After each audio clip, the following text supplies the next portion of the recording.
Good afternoon. Thanks for coming to see me. I prepared some turkey, a little different style of turkey for Thanksgiving. The end result is fantastic.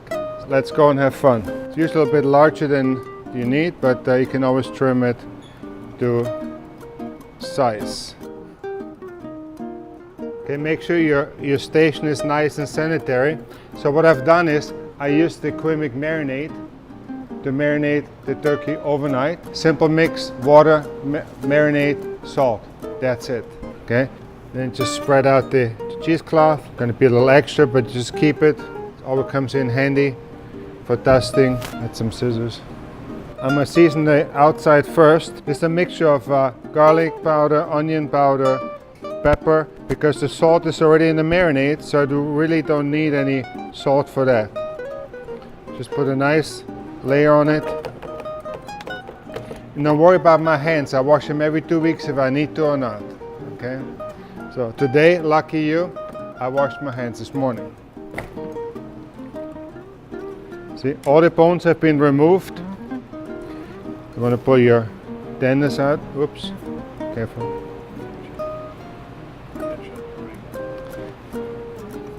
Put some of your tendons up here so nobody can complain they're only getting dark meat.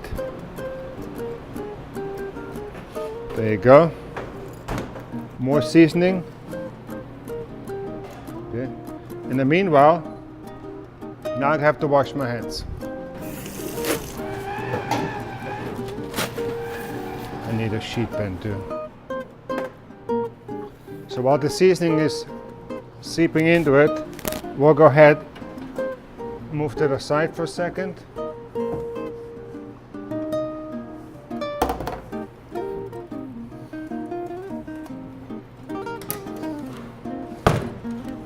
Good.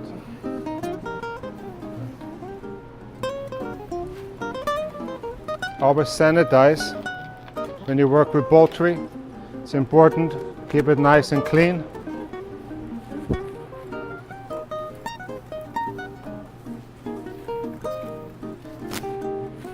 Now we're going to prepare the filling, which is a brioche filling with chestnuts, walnuts, onions, garlic. Everything is in there. It's usually also used just for making dumplings, but it's the same filling as if you would make the turkey. I do not suggest to do it in a turkey with the bone in. It takes too much temperature for the center to be hot enough to be safe, because it has eggs in it. So if you do a boneless one, perfect. So the chestnuts, already peeled, nice. Egg yolks, seasoning, garlic, onions, garlic. It's already sauteed.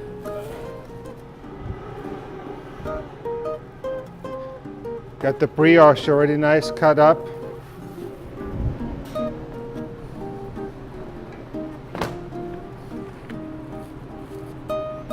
There's no easy way of mixing this, so I put gloves on.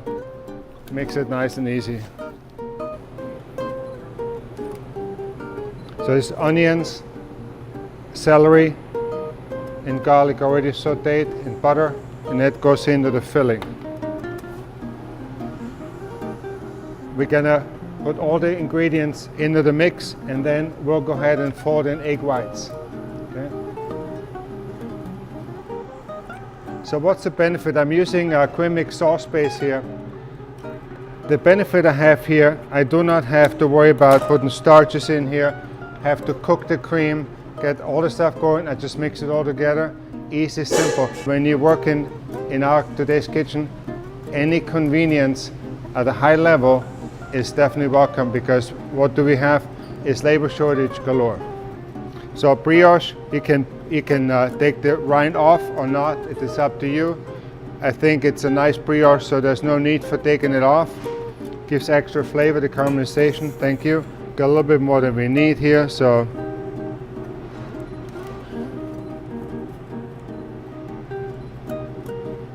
that's good. Put this aside.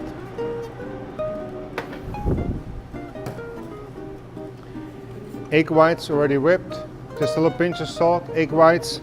So now you're gonna put the egg yolks. So it's nine eggs and 9 egg yolks. So mix that in. Onion, celery, all goes in here. And then I have a mix of walnuts and chestnuts. Really awesome. Watch when you see this product done. It's amazing. Yeah. Fresh garlic. Now just need the sauce base. And depending on how dry the bread is, so you can use bread that's been a couple of days old, it's no big deal. Very carefully measured.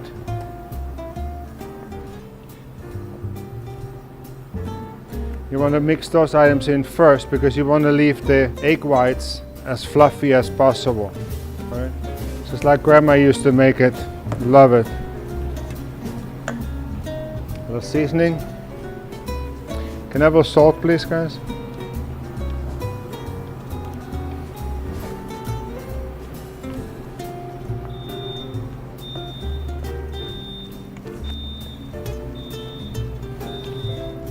Thank you. Kosher, very special.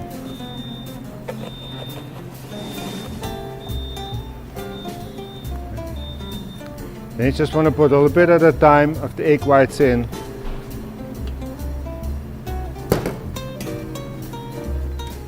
So this filling is also used, we call it a napkin dumpling. You can roll it into a napkin and poach it in a stock. It'd be absolutely perfect, you know. So this time we just use it in a turkey. You can also fill pork loins, doesn't matter, whatever you like to fill. Flank steaks, it works for all of those.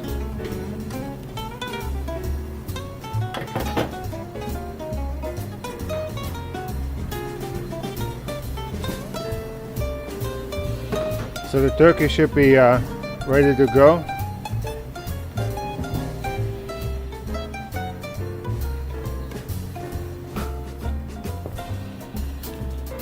So you got a nice consistency. You can see now it's a nice stuffing. Thank you.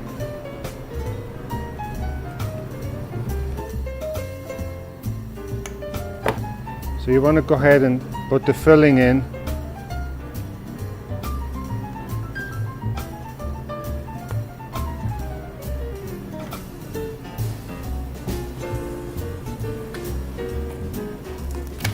Okay.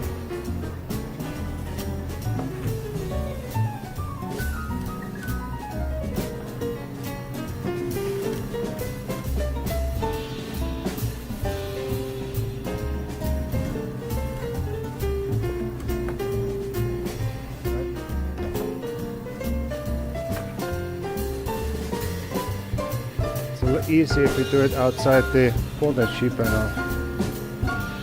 Just want to tie it up nice and tight.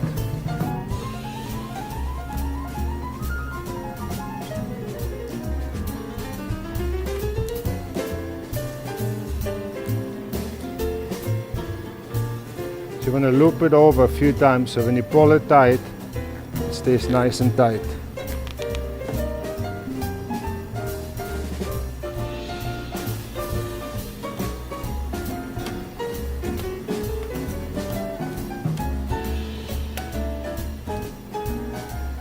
Same thing on the other side. Loop it around a couple of times so it doesn't pop open when you're roasting. You can cut the excess off. Now the fun begins.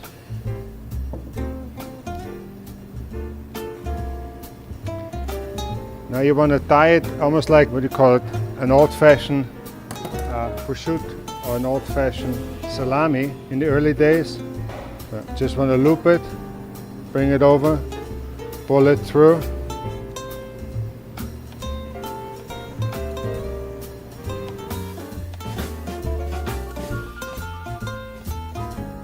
Correct. So don't worry so much about being uneven right now, because by the time it's done, it's going to be nice. Okay, so just put the rope, tie it up, loop,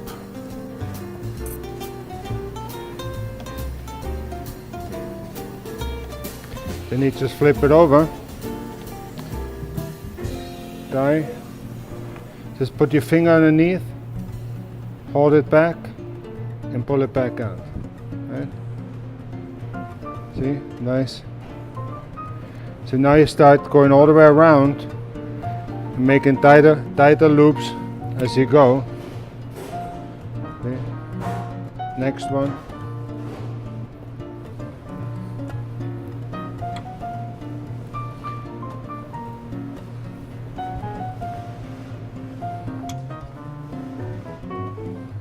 So this is going to cook a little faster than your bone-in turkey. You can make it the night before already wrapped like this and then just stick it in the oven. So you can go out, play golf, come back, and your turkey is done. So as you come into the end, you just loop it around and pull it through. Nice and tight. You can make it as tight as you like, you know, just depends on what you want to accomplish. With another loop. It's pretty simple, isn't it? Absolutely, chef. Nothing to it. Even you can do it.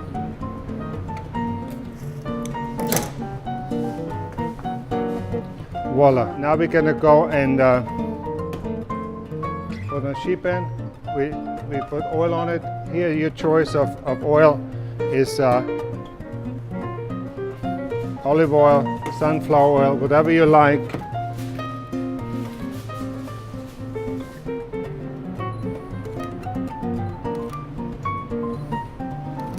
You want to rub it down nicely, give it a nice little massage. So the key, chef, there is that you're getting that fat on there, right? Yes. So you keep, this way you get a nice crisp skin and that's going to cook up nicely. Okay. It's gonna go. Okay. So easy, breezy.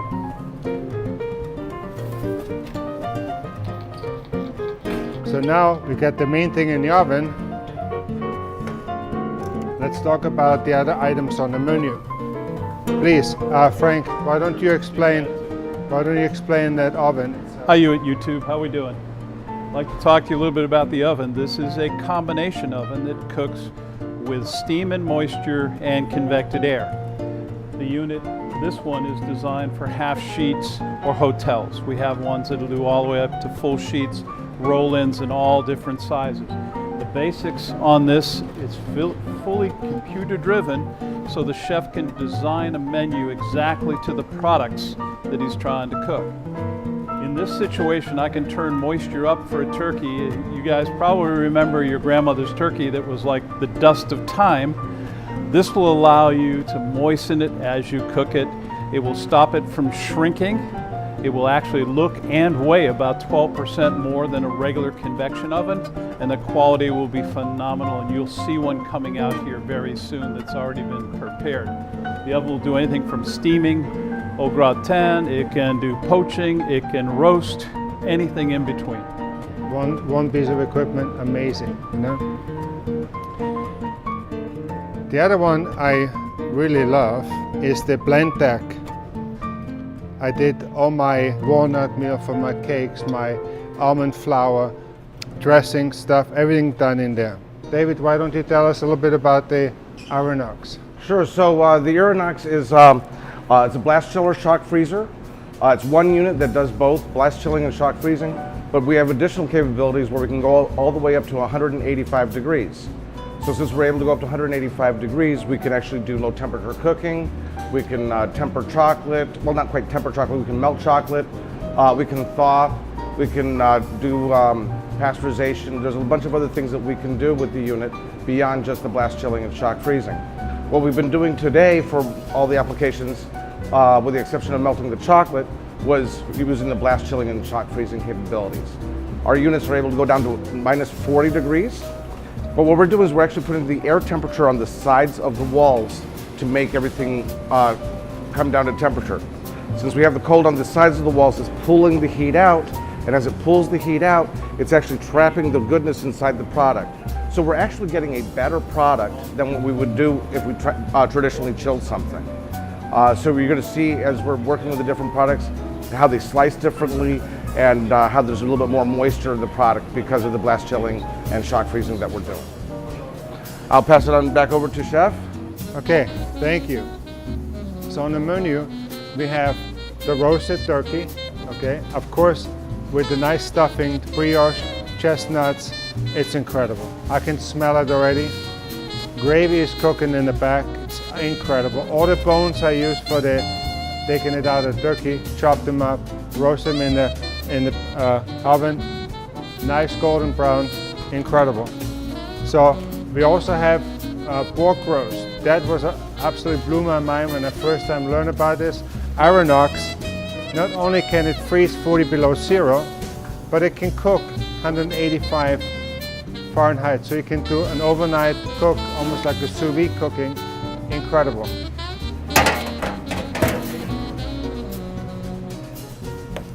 This went in the oven last night. Just a little seasoning on it, obviously marinated first. Probe in it, and I set it 180, 175, top temperature, and then let it go all night. Then the machine automatically, as it reaches the temperature, starts a cooling process. So it's been sitting first hot, then the chamber is closed, so no danger, and the roast is ready. So now we're going to go in the other oven and retherm it. So this was originally going to be a crown roast. You have no idea how hard it is to find bone-in pork these days. So this is going to go back in the oven and get reheated. Chef, I think one of the great things to point out is how we have this gelatinous stock that came out from, because we chilled it right away. Brussels sprouts, glazed carrots, all has been first steamed to perfection in here, then chilled down in the Ivy-Soto. Now we go back in. So in banquets, today with the labor shortage we're having, it's incredible. Now think a little different. Chefs have to think different. You don't have labor, you still have to have a high quality product coming out. So the only thing you have really is technology. I'm a big believer in it. I love it because it makes my job easy. I didn't even sweat. Look, not a pearl. The tears might run, but the show must go on. Right? The other thing I did, it's an oldie but goodie, and that's why I like this machine here. I made a dimbal of vegetable. Cauliflower, you can roast it or steam it, right? Here, cauliflower puree, steamed, right away in here. Then sauce base in it, egg whites, seasoning, because there's always a little moisture you have to contend with to keep it this consistency. I used a little bit of potato flakes. Nothing wrong with it, right? It's a potato. So I have a layer of cauliflower, carrots, and broccoli, right? So your stems, everything gets used. There's no waste. And it's so simple, even I can do it. So if you want to chase it up, you want to take some chili and the vegetables, put underneath, set it on top, so you have two dimensions, a puree, and you have your structure with a crisp, right? While this is all going on, of course we want dessert as well, right? So I have a pumpkin mousse verrine. On the bottom, a crust of graham cracker, cinnamon, sugar, butter. Love it. Huh? And a little cardamom, toast it, and then in a blender to get it nice, consistent, right? The crumbs. See, glazed walnuts, all the fun stuff, and the graham cracker crumbs. Nice, so that's underneath. Then pumpkin mousse. I used the Culinary whip, sugar, spices, cinnamon, clove, cardamom, into the verrine. A little bit of this time of the year, marshmallow. Marshmallow fluff, little torch, little walnuts on it, done, okay? So that's coming out next. And we also have a pumpkin roulade with a cream cheese filling. Oh, life is good. Life is really good. Yeah. Where I come from, roulades are very, very popular. And they fill them with just about anything, right? Just like Mom used to make it. Well, I always think that pumpkin pie is especially good if you have whipped cream on it. Oh yeah, so It's this wrong, kind it's wrong to serve pumpkin pie without whipped cream. Exactly, Chef. You're totally right. So we have the pumpkin pie in the roulade, Right. and then we have the whipped cream with the cream cheese. Then you just push it back in. You see the walnuts, and then we just roll it nice and tight. See, I had leftover cheesecloth. Don't throw it away. It's a perfect shaker for powdered sugar if you don't have a powdered sugar shaker. Okay, little string, just like new.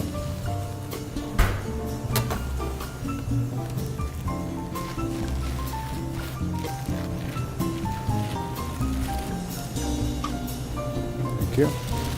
So with the extra cheesecloth, you don't need the little shaker things, right? Exactly. Those See? are always hard to keep clean and keep dry, right? Yeah, this way, sanitary, no problem. When you're done, throw it out, okay?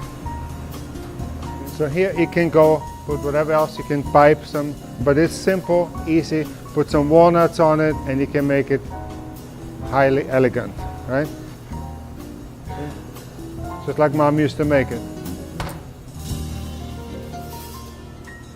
Mom was a master. She was amazing.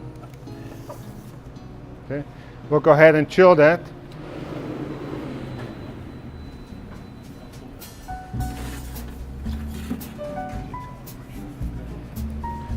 So in this one I made earlier by the magic of TV. Speed up and special. And my philosophy is life is short, have to serve first. You know? Right. Yes, exactly. Don't take No, a chance. you can Mother never. always pointed out that the ice cream melts while the charcoal gets hot. So you might as well eat the ice cream That's while the right. charcoal's getting That's hot. Right. I'm totally in agreement.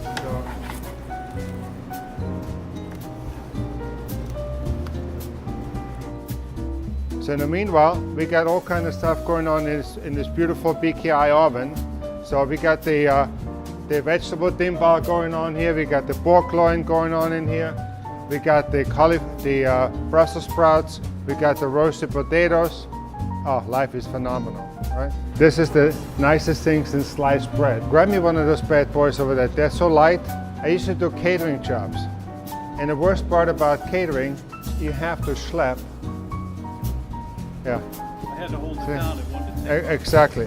So this is the top feeder. You put all your stuff in here, close it 5 hours, hot. Back of your car, done, okay? Here, I like this one because I can slide it in, right? So my potatoes au gratin, my sweet corn souffle. Oh, somebody made a turkey. Look at that. I used this 2 weeks ago in 50-degree weather for 5 hours, serving enchiladas in a community setting, and it stayed for 5 hours plus at 150 or above, so we know it works. I had one of those be a runaway. It fell off the back of my truck, hit the ground hard, rolled down the hill, not a dent, nothing. I think it's made out of bumpers or something like that, you know? In the meanwhile, we have another dessert to make. Are you ready for it? You do it my way and you will like it. Who's there? We ask the questions, not you. The fun part about all this stuff, you can prep all this stuff ahead of time. You don't have to go and wait last minute and spend 5 a.m. until midnight in Thanksgiving because you don't have enough space. So a lot of this stuff can be made ahead of time, can even be frozen, right? And then bring it out as you go. So there's no need stressing out over Thanksgiving. No stress whatsoever. So the simple rule is, if the product is not going to be heated again, use gloves. If it's going to be heated, don't worry about it. Okay? Nature will take care of it.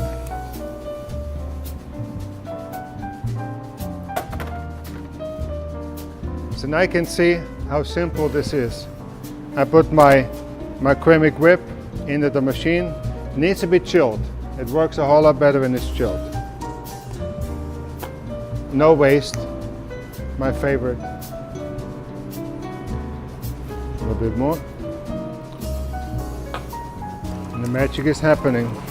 While this is going on, I'm going to go ahead and cut my cake to size. Just cut in half. This is a chocolate sponge cake. Simple, easy, nice and fluffy. This is a pear and chocolate Shenandoah cake. So I poached the pears earlier, and the syrup from the pears, I would like to put on the floor so I can roll in it. Stuff is so good. I'm just going to use it as a simple syrup, give a little extra moisture and flavor to the cake. It's layering flavor over flavor, you know? In my world, it's all about flavor, texture, and eye appeal. So while this is going here, it's whipping nicely. I have some melted butter here. You cannot do this with traditional cream, okay? This is not gonna happen. So I'm gonna make almost like a buttercream, but it's more like a crème de beurre.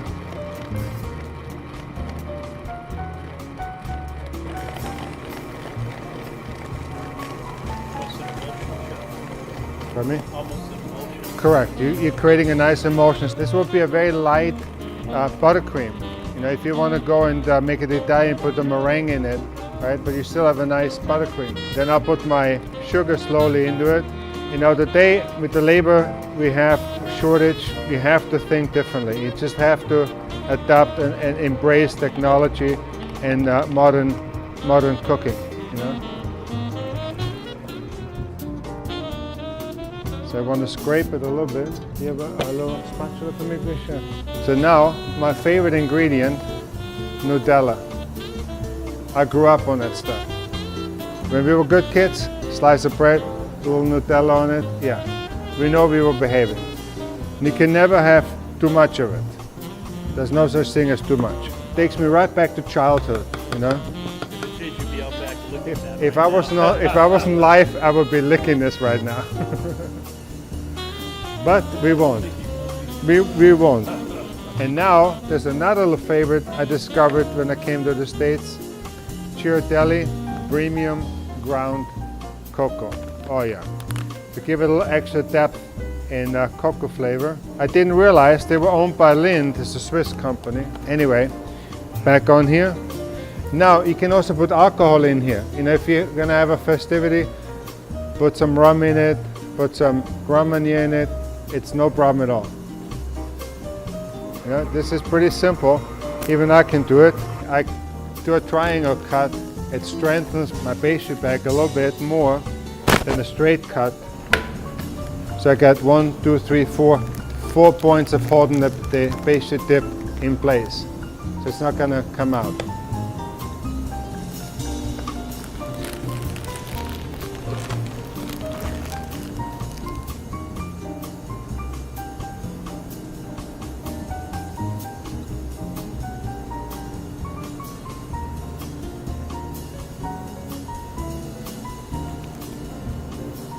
So I like to pipe it on. This way I have an even layer all the way through. Easy breezy. Right. Add some pears over here. So remember we talked about poaching the pears? Cinnamon, clove, cardamom, all this stuff, and put it in and then just cut it up, right? So now I can just go ahead and line my inside with the pears.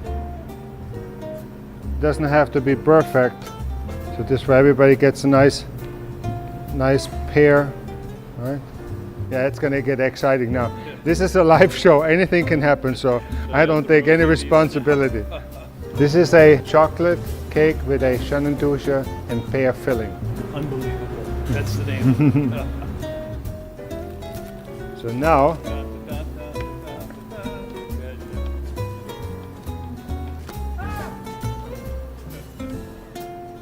don't get nervous.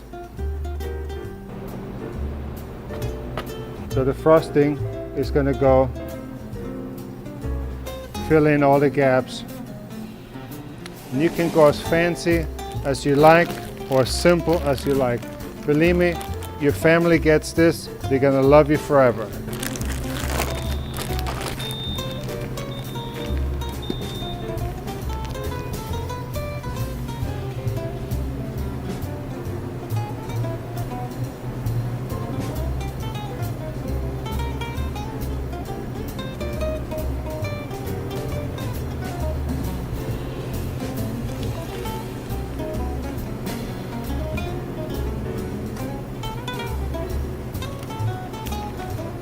And normally so I would have a turntable.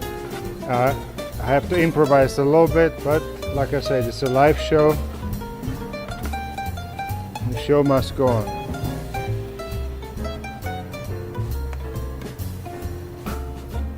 All my pastry chef friends out there right now say, what are you doing? Just keeping it simple. Do you remember when you were a child and your mother said, don't play with your food? Yes. You wouldn't have a career otherwise, would you? Exactly.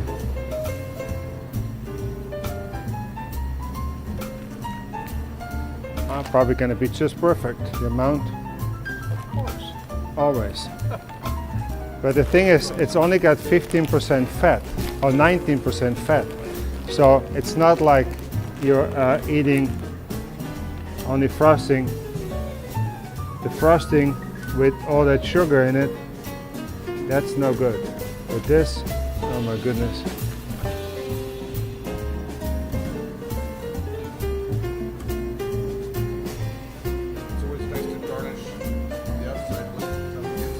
Yes, so people can see what they're getting. You still have that chocolate in the back?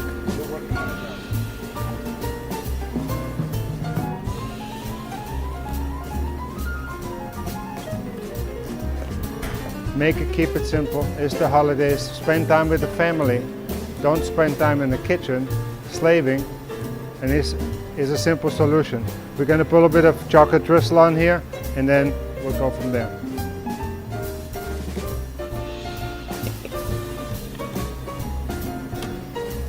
Now we chill it, and then we eat it.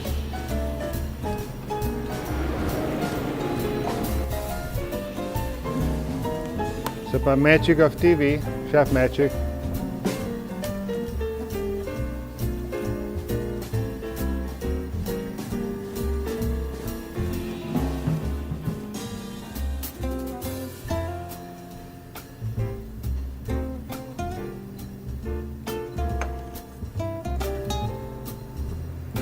so you got the pears in here, you got the chocolate cake, everything is there, the walnuts. And we have some in the audience, she's dying to have a bite out of it.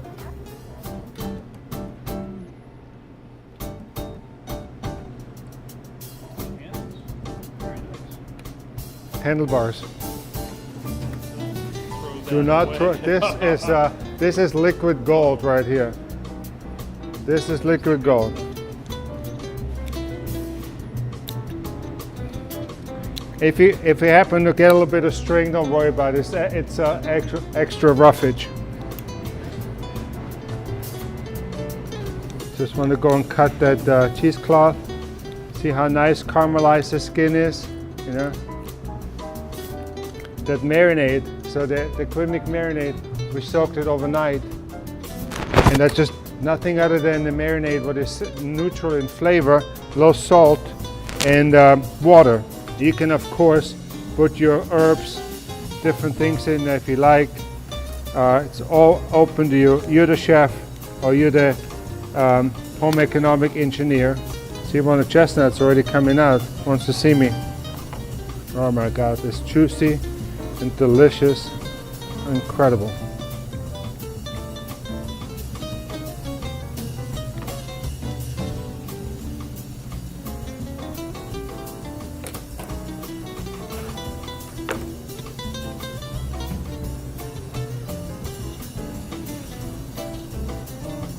Juicy, delicious. Who's ready for a slice?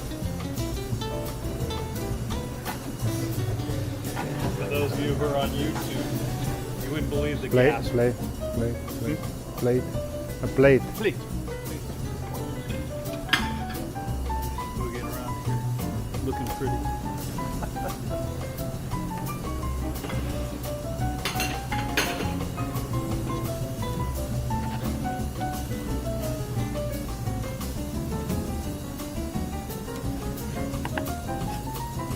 We also have the turkey gravy, so let me get some.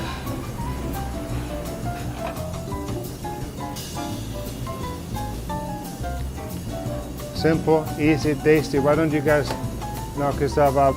Look at that sauce. Oh. See how nice and juicy that meat is? Because of the marination system. See how it caramelized? The cauliflower has so much natural sugar in it.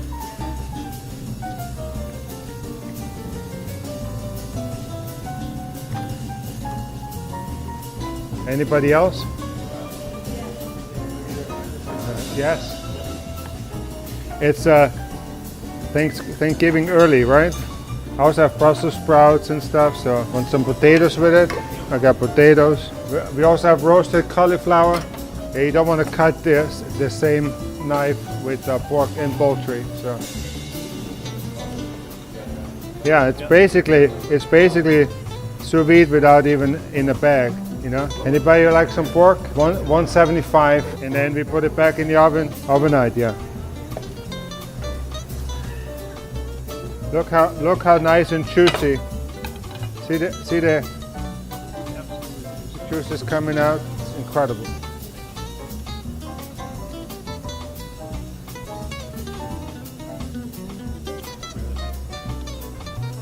How is it? Thanks to BKI, thanks to Ironox, thanks to Carmen and Gerard for hosting this.